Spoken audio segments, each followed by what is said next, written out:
le guerrier au cœur pur. Dans les montagnes escarpées de Djurdjura, là où les cèdres touchent le ciel et les aigles veillent sur les vallées, vivait un jeune homme nommé Essamoud, fils d'un forgeron et d'une guérisseuse.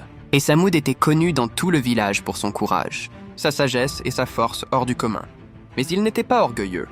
Il aidait les anciens, protégeait les plus faibles et partageait toujours le peu qu'il avait. Un jour, un corbeau noir survola le village et déposa une plume rouge devant la maison de Essamoud.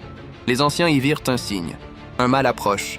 Seul celui qui porte la plume du feu pourra y faire face. Essamoud, sans hésiter, prit la plume et partit vers l'inconnu, avec pour seul bagage une épée forgée par son père et un talisman donné par sa mère.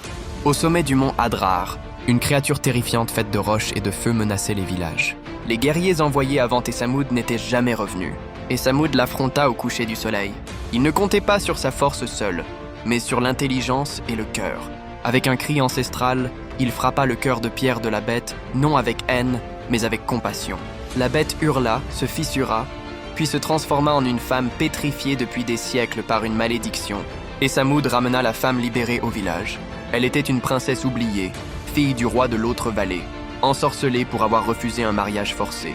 Le peuple célébra Essamoud pendant 7 jours et 7 nuits, mais lui, humble, retourna auprès de ses parents, reprenant le travail au village, aidant les siens comme toujours.